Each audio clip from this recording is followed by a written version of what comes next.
मुख्यमंत्री माझी लाडकी बहीण ही योजना महायुतीच्या सरकारची अतिशय महत्त्वाकांक्षी अशी योजना आहे आणि आज जवळपास 2,52,00,00,000पेक्षा अधिक महिलांना आम्ही दर महिन्याला हा लाभ त्या ठिकाणी पोहोचवत आहोत। महायुतीच्या सरकारच्या वतीने आदरणीय अर्थ व नियोजन मंत्री उपमुख्यमंत्री अजितदादांनी आपला कारकिर्दीतला 11वा अर्थसंकल्प सादर करत असताना लाडक्या बहिणींच्यासाठी मुख्यमंत्री माझी लाडकी बहीण या योजनेसाठी जवळपास 36,000 कोटींची तरतूद ही त्यांनी यंदाच्या वर्षासाठी केलेली आहे आणि निश्चितपणाने ही करत असताना ही योजना कुठेही बंद होणार नाही।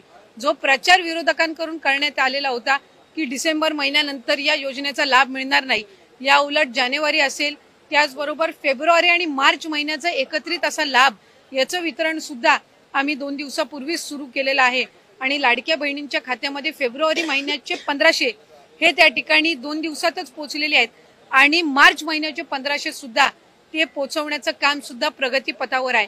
त्याच्यामुळे ही योजना ही महायुतीच्या सरकारची महत्त्वाकांक्षी योजना जी मुख्यमंत्री देवेंद्रजी फडणवीस साहेब, उपमुख्यमंत्री एकनाथजी शिंदे साहेब आणि उपमुख्यमंत्री अजितदादा यांच्या नेतृत्वाखाली अशाच पद्धतीने कार्यरत राहणार आहे आणि तेच आपल्याला आजच्या अर्थसंकल्पातून पाहायला मिळालं। जे टोटल रजिस्ट्रेशन विभागाकडे झालेलं होतं ते साधारणपणे 2,63,00,000 असं होतं, पण हे जुलै ऑगस्ट महिन्यापासूनचं होतं आणि जुलै ऑगस्ट महिन्यापासूनच स्क्रुटिनीची जी प्रक्रिया आहे ती त्या ठिकाणी सुरू आहे आणि पात्र महिला ज्या आहेत, लाडक्या बहिणी ज्या आहेत त्या साधारणपणे 2,52,00,000 2,53,00,000 इतके त्या ठिकाणी असतात। आधार सीडिंग ज्यांचे अकाउंट झालेले आहेत त्यांना दर महिन्याचा लाभ वितरित होत असतो। नमो शेतकरी योजनेचा जे लाभ घेतात त्यांना नमो शेतकरीचे 1000 आणि मग वरचे जे 500 आहेत ते त्या ठिकाणी लाडक्या बहिणीच्या या तरतुदीतून मिळत असतात। संजय गांधी निराधार योजनेच्या ज्या लाभार्थी आहेत त्यांना 1500चा लाभ हा संजय गांधी निराधार योजनेतूनच मिळत असतो। त्याच्यामुळे या योजनेतून मिळण्याचं त्याच्यामध्ये काही कारण नाही।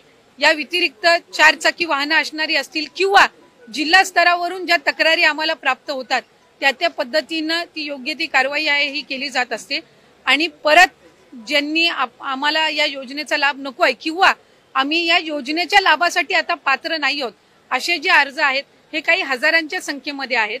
त्याच्यामुळे गेल्याही महिन्यात साधारणपणे 2,40,00,000पेक्षा अधिक महिलांच्या खात्यामध्ये हा लाभ वितरित झालेला होता आणि यंदाच्याही महिन्यामध्ये साधारणपणे तितकाच आकडा आधार सीडिंग जसे जसे होत जातात त्यानुसार त्या पात्र भगिनींच्या खात्यामध्ये जमा होतो।